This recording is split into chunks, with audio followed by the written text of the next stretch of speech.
पूरी दुनिया के विद्वानों का मैं आह्वान करूंगा कि भगवान श्री कृष्ण को, जो हमारे क्रांतिकारी थे और मूल निवासी थे, वो शहीद हुए थे, उन्होंने किस प्रकार इस देश की संस्कृति की रक्षा करने के लिए, पशुओं की रक्षा करने के लिए अपना जीवन शहीद कर दिया, यहाँ की संस्कृति को बचाने के लिए और अपने समाज को बचाने के लिए इंद्र देवता से लड़ाई की। उन्होंने यज्ञों में पशुओं की हत्या को रोका। उस कार्य को भगवान बुद्ध ने बढ़ाया, भगवान महावीर ने बढ़ाया और उसी कार्य को बुद्ध फूले शाह अम्बेडकर ने बढ़ाया।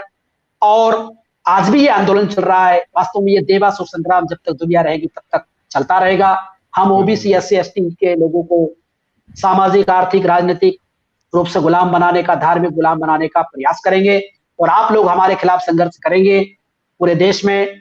और ये चलता रहेगा, हमेशा चलता रहेगा, क्योंकि शोषक शोषण करना नहीं छोड़ेगा। वो कभी ये स्वीकार नहीं करेगा कि हमारे पूर्वजों ने गलती की है और अब हमें सुधरना चाहिए और अब सब लोगों को जिसकी जितनी संख्या भारी उसकी उतनी भागीदारी होना चाहिए।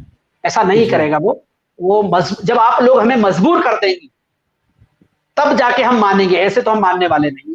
जी, मैंने अपनी बात को खत्म कर दिया। और मैं एक दो बात बता दूं। देखिए क्या है कि इस संबंध में भी आपको बता दूं, अभी नई नई साजिश हमारे बाप दादा या हमारे भाई भतीजे कर रहे हैं। जब भी ओबीसी के हक अधिकार की बात आती है तो हम सुप्रीम कोर्ट में याचिका दायर कर देते हैं।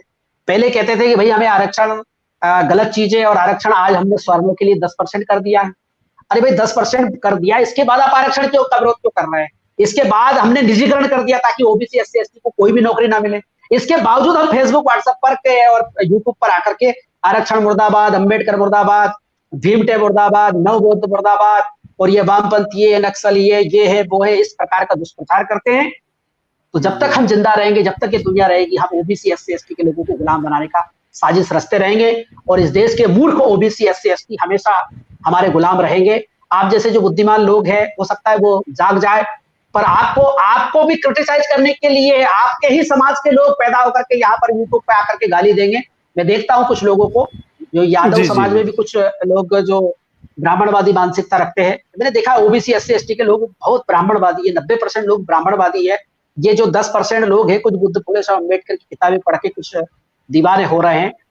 तो देखिए सबसे बड़ी बात है, मेरा तो ये कहना, देखिए इस मंच के माध्यम से मैं लोग किसी जात पात को नहीं मानता हूँ, ना मैं कोई अगड़ा हूँ, ना पिछड़ा हूँ, ना सवर्ण हूँ, ना अवर्ण हूँ। कुछ लोग कहते हैं कि आप नवबौद्ध हो, मैं कुछ नहीं मानता हूँ। मैं तो सिर्फ इंसान हूँ, मानवतावादी, बुद्धिवादी हूँ और इस देश का भला चाहता हूँ, इस दुनिया का भला चाहता हूँ। और दुनिया का भला इसी में होगा कि हम जाति, धर्म, संप्रदाय से ऊपर उठ करके सोचे और जिसकी जितनी संख्या भारी उसकी उतनी भागीदारी होना चाहिए। सबका साथ सबका विकास होना चाहिए। हम जाति, धर्म, संप्रदाय के बंधनों को तोड़ करके अंतरजातीय रोटी बेटी व्यवहार को करें। भगवान कृष्ण की अभी जयंती आ रही है, लोग रात भर नाचेंगे, उनके नाम पर व्रत करेंगे।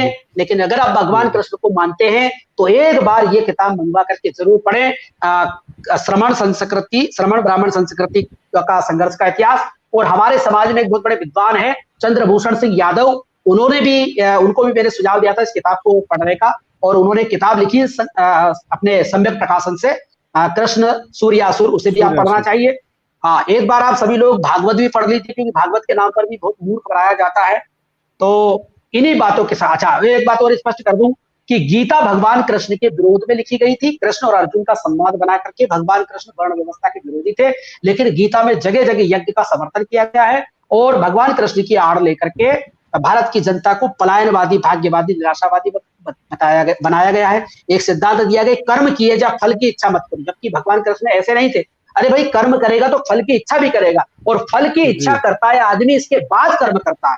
पूरी दुनिया में सबसे गलत सिद्धांत है, मनोविज्ञान के खिलाफ है, जो भगवान कृष्ण की आड़ में पूरे देश में, दुनिया में प्रचारित किया जाता है। मुझे बताइए कि अगर हम बच्चे को पहली क्लास में भर्ती करते हैं, जिस दिन वो स्कूल जाता है तभी हम सपना देखते हैं कि मेरा बच्चा डॉक्टर, इंजीनियर, वकील, मजिस्ट्रेट, प्रोफेसर बनेगा। हम बच्चे से ये कह के नहीं भेजते कि बेटा पढ़े तो पढ़ लेना, नहीं तो कोई बात नहीं, भेज सराहना, ऐसा नहीं, ज्यादा टेंशन मत ले। हम बच्चे के लिए सपना देखते हैं। हम कोई भी काम करते हैं, हमारी मनोकामना, हमारी वासना पहले जागृत होती है, हमारे सपने पहले जागृत होते हैं, तब जाकर के हम काम करते हैं। ऐसा नहीं होता है कि हम इच्छा ना करें और काम करें। जो बिना इच्छा के काम करता है वो मूर्ख होता है, बिना कामना के काम करता है वो मूर्ख होता है।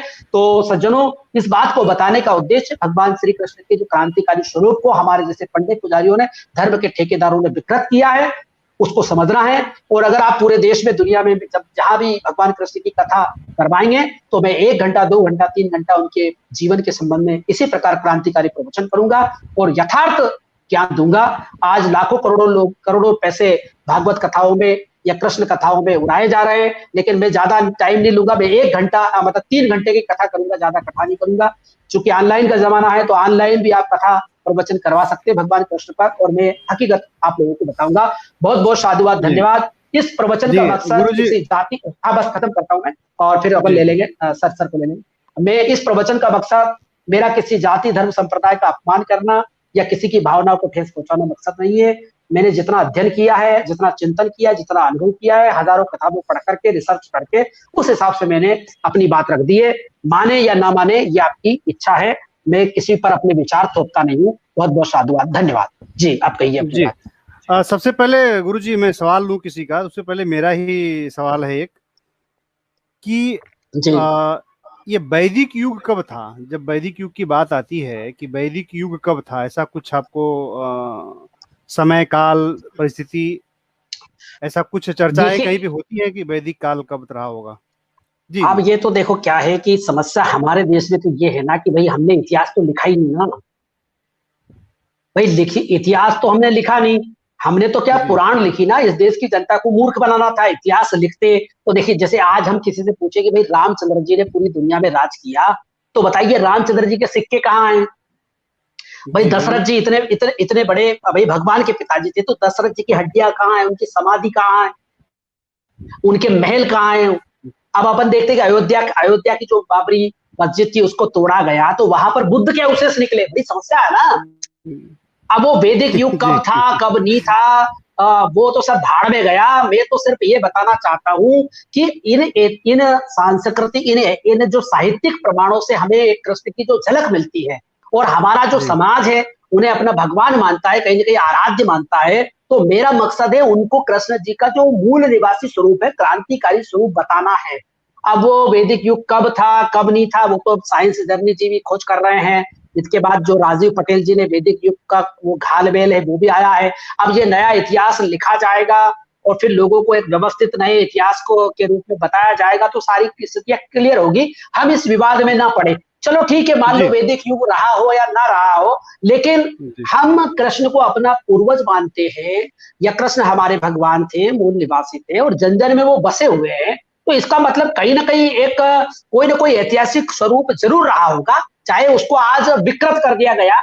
और ये तो हमारी कला, हमारा हम लोगों का काम ही है कि इतिहास की हत्या करना। अच्छा आप मुझे बताइए, मैं 2000 पन्नों का भागवत पढ़ रहा हूँ, लेकिन इस भागवत में कहीं भी नहीं लिखा कि ये भागवत किस तारीख को लिखा गया, किस सन में लिखा गया। अरे भाई तारीख तो लिख देते।